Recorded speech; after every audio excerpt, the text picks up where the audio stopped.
Back to our channel. ఈరోజు మన video వచ్చేసి టెట్ పేపర్ 2 సైకాలజీకి సంబంధించిన ప్రాక్టీస్ బిట్స్ అయితే చేసుకుంటున్నాం కదా. 30 మోడల్ పేపర్స్ బట్టి 30 బిట్స్ అయితే ఒక్కొక్క వీడియోలో పెట్టడం జరుగుతుంది. ఈరోజు 30 బిట్స్ వచ్చేసి ఇప్పుడు చూసేద్దాం. ఫస్ట్ క్వశ్చన్, పాఠశాల స్థాయిలో మార్గదర్శకత్వం యొక్క ముఖ్య ఉద్దేశం ఏమిటి అని అడిగారు. పాఠశాల శ్రేష్టత, విద్యాత్మక శ్రేష్టత, మానవ శ్రేష్టత, కుటుంబ శ్రేష్టత. ఓకేనా? రైట్ ఆన్సర్ వచ్చేసి పాఠశాల స్థాయిలో మనకి మార్గదర్శకత్వం యొక్క ముఖ్య ఉద్దేశం ఏమిటి అంటే విద్యాత్మక శ్రేష్టత, మానవ శ్రేష్టత. బి మరియు సి అనే ఆప్షన్స్ కరెక్ట్ అన్నమాట. కోల్బర్గ్ ప్రకారం క్రింది వాటిలో ఏ దశ దానికి ఎదురుగా ఉన్న వయస్సుతో సరిగ్గా జతపరచబడింది. కోల్బర్గ్ నైతిక వికాస దశలు ఉన్నాయి కదా, అవన్నమాట. ఇందులో కరెక్ట్ అయింది ఏంటి అంటే అన్ని ఆప్షన్స్ చూసుకుంటే కనుక 1, 3, 4 మొత్తం రాంగ్. విశ్వజనీన నైతిక సూత్రాలు 13 సంవత్సరాలు అనేవి కరెక్ట్ ఆన్సర్. శిక్ష మరియు విధేయత 2 to 4 years కాదు. వ్యక్తిగత హక్కుల ఉపయోగిత 10 to 12 years కాదు. ఉద్దేశ సాధనం మరియు మారకం అనేది 12 years తర్వాత అనేది wrong. Option 2 is the right answer. మెరుగైన స్మృతికి వ్యవస్థీకృతమైన మెలకువ ఉపయోగంలోని సరైన క్రమాన్ని గుర్తించండి అని అడిగారు. మెరుగైన స్మృతికి వ్యవస్థీకృతమైన మెలకువలోని సరైన క్రమాన్ని మనం గుర్తించాలి. ఓకేనా? సర్వేక్షణ, ప్రశ్న, చదవడం, మానవశీలత. ఓకేనా? ఈ 4 అనేవి మనకి సరైన క్రమంలో ఉన్నాయన్నమాట. Option 3 is the right answer. కార్యసాధక నిబంధన నమూనాలోని క్రింది వాటిలో ఏవి గౌణ పునర్బలనాలు? ఓకేనా? రైట్ ఆన్సర్ వచ్చేసి గౌణ పునర్బలనాలు శబ్దం అవుతుంది, కాంతి అవుతుంది. ఆప్షన్ సి అండ్ డి అనేది రైట్ ఆన్సర్. ఆహారం, నీరు అనేది గౌణ పునర్బలనాల కిందకి రావు. నెక్స్ట్ క్వశ్చన్, ఉచిత నిర్బంధ బాలల హక్కుల చట్టం 2009 ప్రకారం తల్లిదండ్రులు 6 to 14 years 6 నుంచి 14 సంవత్సరాల వయసు గల పిల్లలను బడిలో చేర్పించడం అనేది ఏంటి అని అడిగారు. ఇది వచ్చేసి వారి యొక్క విధి. ఓకేనా? కంపల్సరీ బడిలో చేర్పించాల్సిందే 6 నుంచి 14 సంవత్సరాల వయసు గల పిల్లలను. జాతీయ విద్యా ప్రణాళిక చట్టం 2005, NCF 2005 నేషనల్ కరికులం ఫ్రేమ్వర్క్ అంటాం కదా, దాని ప్రకారం శిశు కేంద్రిత విద్యాబోధన అనగా స్టూడెంట్ సెంటర్డ్ ఎడ్యుకేషన్ అంటే ఏంటని అడిగారు. విద్యార్థులు వారికి ఇష్టమైన వాటిని చేసేందుకు అనుమతించడం. ఓకేనా? ఆప్షన్ 1. ఆప్షన్ 2 వచ్చేసి శిశువు ఎలాంటి పరిస్థితిలోనైనా ఎదుర్కొనేలా సిద్ధపరిచేందుకు బోధించడం. ఆప్షన్ 3 వచ్చేసి ఆకర్షణీయమైన శ్రవ్య దృశ్యోపకరణాలను బోధించడం. ఆప్షన్ 4 వచ్చేసి విద్యార్థుల అనుభవాలకు, అభిప్రాయాలకు మరియు చురుకుగా పాల్గొనేందుకు ప్రాధాన్యత ఇవ్వడం. Option 4 is the right answer. ఎప్పుడైనా స్టూడెంట్ సెంటర్డ్ మెథడ్లో వచ్చేసి విద్యార్థుని యొక్క అభిప్రాయాలకు మనకి ఎక్కువ ప్రియారిటీ ఉండాలన్నమాట. So option 4 is the right answer. Next question, చిన్ని కృష్ణుని యశోద అద్దంలో చంద్రుణ్ణి చూపుతూ చందమామ రావే జాబిల్లి రావే అని అనగా నిజంగానే వచ్చింది అని నమ్మే శిశువు పియాజే ప్రకారం ఈ దశకు చెందుతాడు. ఓకేనా? ఇంద్రియ చాలక దశ, పూర్వ ప్రచాలక దశ, మూర్త ప్రచాలక దశ, అమూర్త ప్రచాలక దశ. ఓకేనా? నిజంగానే నమ్ముతాడు. చందమామ రావే జాబిల్లి రావే అంటే చిన్నపిల్లాడు నిజంగానే నమ్ముతాడు అంటే అది పూర్వ ప్రచాలక దశ. Option 2 is the right answer. ఒక విద్యార్థి చతురస్రంను గీయడం నేర్చుకొని దాని ఆధారంగా సమగణమును గీయడం నేర్చుకున్నాడు. దీన్ని వివరించు వికాస నియమం ఏది అని అడిగారు. సంచిత ప్రక్రియ. ఓకేనా? Option 4 is the right answer. వ్యక్తంతర్గత భేదాలకు ఉదాహరణ. వ్యక్తంతర అంటే వ్యక్తికి ఇంకో వ్యక్తికి మధ్య ఉన్న భేదాలు. వ్యక్తంతర్గత అంటే ఒకే వ్యక్తిని పోల్చడం అన్నమాట. ఇక్కడ రాణి కన్నా రవి అంటే ఇద్దరిని పోల్చడం జరిగింది. ఇది వ్యక్తంతర అవుతుంది, వ్యక్తంతర్గత కాదు. రవి అతని తరగతిలో ప్రతిసారి చదరంగంలో పథకాలు గెలుచుకుంటాడు అంటే తరగతి గదిలోని ఉన్న వాళ్ళందరితో పోల్చడం జరిగింది కాబట్టి ఇది కూడా వ్యక్తంతర్గత రాదు. రవి పెయింటింగ్లు అతని స్నేహితుల పెయింటింగ్ల కన్నా ఉన్నతమైనవిగా గుర్తించబడ్డాయి. ఇక్కడ రవిని తన క్లాస్లో ఉన్న స్నేహితులతో పోల్చబడ్డది కాబట్టి అది కూడా వ్యక్తంతర్గత కాదు, వ్యక్తంతర భేదాలు అవుతాయి 3 కూడా. సో ఒకే వ్యక్తిలోని దాని గురించి ఏమైనా మాట్లాడితే కనుక అది వ్యక్తంతర్గత అవుతుంది. 4th ఆప్షన్, రవికి పాశ్చాత్య నృత్యం కన్నా శాస్త్రీయ సంగీతం అంటే ఇష్టం. Option 4 is the right answer. Ravi గురించే ఇక్కడ మాట్లాడడం జరిగింది, వేరే వాళ్ళ గురించి ఎక్కడ మాట్లాడలేదు. సిసిఈలో సమగ్ర అనునది దీనిని సూచిస్తుంది. కంటిన్యూ కాంప్రహెన్సివ్ ఎవల్యూషన్ అంటాం సిసిఈ అంటే. ఓకేనా. సమగ్ర అనేది దేన్ని సూచిస్తుంది అంటే స్కొలాస్టిక్ మరియు కరికులర్ అంశాలను సూచిస్తుంది. Option 1 is right answer. Next question చూద్దాం. ఉపాధ్యాయుడు విద్యార్థులతో ఏ విధంగా ఉండాలి? ఉపాధ్యాయుడు అనేవాడు విద్యార్థులతో స్నేహపూర్వకంగా మరియు గౌరవపూర్వకంగా ఉండాలి. ఓకేనా. బాలుడు లేదా బాలిక తనకు తోబుట్టు పుట్టిందని తెలియగానే శిశువులా ప్రవర్తించే ప్రక్రియను ఏమంటారు? ప్రతిగమనం. అంటే వెనక్కి వెళ్ళిపోవడం, తను కూడా చిన్నపిల్లలా మారి ఎంజాయ్ చేయడం అన్నమాట. ఓకేనా. ప్రతిగమనం, వెనక్కి. క్రింది వాటిలో ఏ రకమైన ప్రజ్ఞ ఆయా ప్రత్యేక రంగాల వ్యక్తులను సరిగ్గా జతపరచబడింది?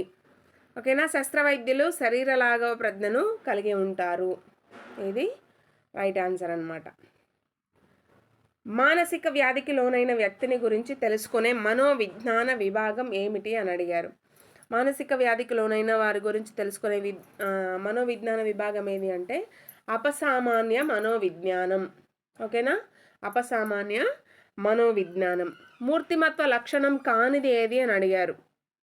మూర్తిమత్వ లక్షణం కానిది ఏది అంటే మూర్తిమత్వం అనేది స్తబ్దం. మూర్తిమత్వం అనేది స్తబ్దం కాదు. సో ఇది రాంగ్ ఆన్సర్. లక్షణం కాదు. మూర్తిమత్వం స్వీయ చైతన్యం, మూర్తిమత్వం ఏకీకృతంగా ఉంటుంది. రెండు కూడా రైట్ అన్నమాట. ఓకేనా.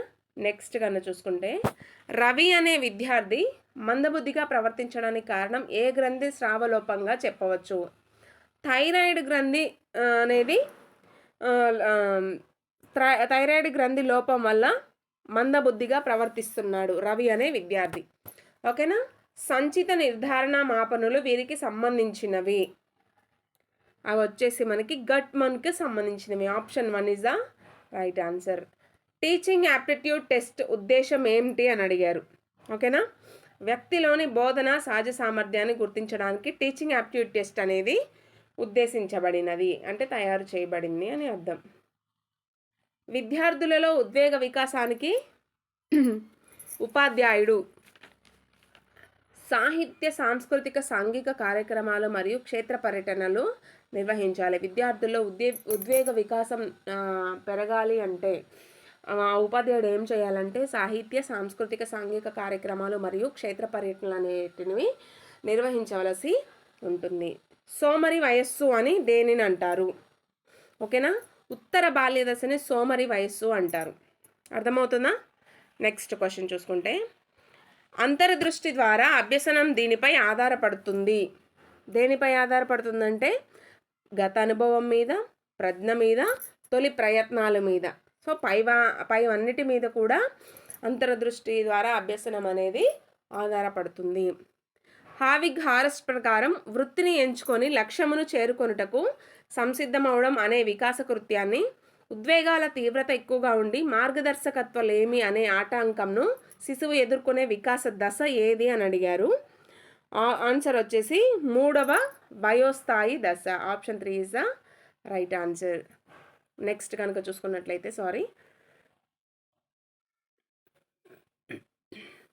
ఎన్నిసార్లు నిర్వహించినా ఒకే స్కోరు వచ్చినచో ఆ పరీక్ష ఏంటి అని అడిగారు. ఓకేనా. విశ్వసనీయత కలదు దానికి. ఎన్నిసార్లు టెస్ట్ నిర్వహించినా కూడా ఒకటే రకమైన స్కోర్ వస్తే దాన్ని విశ్వసనీయత ఉంది అంటారు. లేదంటే ఒకసారి ఒకలా వస్తే మాత్రం విశ్వసనీయత కోల్పోయింది, లేదు అంటారు. మాస్లో ప్రకారం మనుషుల్లోని వికాస అవసరాల క్రమం ఏమిటి అని అడిగారు. ఓకేనా. ఫస్ట్ వచ్చేసి మనకి ఆహారం అవసరం, నెక్స్ట్ రక్షణ అవసరం, తర్వాత ప్రేమ వాత్సల్యం అవసరం, తర్వాత గౌరవం అవసరం. BADC. ఓకేనా. Option 4 is the right answer. Bandura ప్రతిపాదించిన సాంఘిక అభ్యసనం యొక్క క్రమం ఏమిటి అని అడిగారు. ఓకేనా. అవధానం, ధారణ, పునరుత్పాదన, పునర్బలనం అనేవి బండూరా ప్రతిపాదించిన సాంఘిక అభ్యసనం యొక్క క్రమాలు. సహభాగి నాయకత్వం అంటే నాయకుడు అనేవాడు నాయకుడు అనేవాడు సభ్యులకు కూడా అవకాశాన్ని ఇస్తాడు. ఏమైనా నిర్ణయాలు తీసుకోవాలి అంటే ఈక్వల్ ఇంపార్టెన్స్ ఉంటుందన్నమాట నాయకుడికి ప్లస్ సభ్యులకి. సో నిర్ణయాలు తీసుకునేటప్పుడు నాయకుడు సభ్యుల అభిప్రాయాలకు ప్రాధాన్యత ఇస్తాడు. ఓకేనా. Next option 2 is the right answer. గోళము అనే పాఠమును బోధించుటకు పూర్వజ్ఞానంగా విద్యార్థిని వృత్తముల గురించి అడుగుట ఈ క్రింది హెర్బాట్ పాఠ్య పథక సోపానాన్ని సూచిస్తుంది. ఓకేనా. ఇది వచ్చేసి మనకి సన్నాహం కిందకి వస్తుంది. సన్నాహం ఆప్షన్ 1. బుద్ధిమాంద్యులకు అందించు పునర్బలనాలకు సంబంధించి సరి అయినది. బుద్ధిమాంద్యులకు అంటే కొంచెం బ్రెయిన్ తక్కువ డెవలప్ అవుతుంది కదా వాళ్ళకి. ప్రాథమిక పునర్బలనాలు ఆహారం, నీరు, విశ్రాంతి. గౌణ పునర్బలనాలు డబ్బులు, మార్కులు, పాయింట్లు. సాంఘిక పునర్బలనాలు వచ్చేసి చిరునవ్వు, పొగడ్త, కౌగిలింత. ఈ 3 కూడా బుద్ధిమాంద్యులకు అందిస్తే వారు సరైన క్రమంలో డెవలప్ అవ్వడానికి అవకాశం ఉంటుంది. సో ఆప్షన్ 4 1 2 3 పైవన్నీ కూడా. నెక్స్ట్ 10వ తరగతి చదువుతున్న జ్యోత్స్న భౌతిక శాస్త్ర సూత్రాలను సమగ్రంగా అర్థం చేసుకొని సృజనాత్మక కృత్యమును తయారు చేయడంలో తోడ్పడిన అభ్యసన సిద్ధాంతం ఏంటి అని అడిగారు. రైట్ ఆన్సర్ వచ్చేసి అంతర్దృష్టి. ఓకేనా. నెక్స్ట్ గాయత్రి ఒక ఆంగ్ల పదాన్ని 30 ప్రయత్నాలలో నేర్చుకుంది. 10 రోజుల తర్వాత మరలా అదే ఆంగ్ల పదాన్ని నేర్చుకోమనగా ఎటువంటి ప్రయత్నం లేకుండా పునఃస్మరణ చేయగలిగిన గాయత్రి యొక్క పొదుపు గణన ఎంత అని అడిగారు. ఎటువంటి స్మరణ చేయకుండా ఎటువంటి ప్రయత్నం లేకుండా పునఃస్మరణ చేయగలిగితే దానికి తనకు ఎంత ఉంది ఐక్యూ పవర్ అంటే 100% ఉంది. ఓకేనా. ఎటువంటి అంటే రీకాల్ చేసుకోకుండా మళ్ళీ ఒకసారి చూసుకోకుండా ఇవన్నీ ఏం చేయకుండానే ఎటువంటి పునఃస్మరణ లేకుండానే తన సాధన చేసింది అంటే అది 100% తనకి ఉన్నట్లు పొదుపు గణన. ఓకేనా. Option 4 is the right answer. ఇవి మనకి ఈరోజు 30 క్వశ్చన్స్ అనమాట. నెక్స్ట్ వీడియోలో ఇంకో 30 క్వశ్చన్స్ చేయడానికి ట్రై చేస్తాను.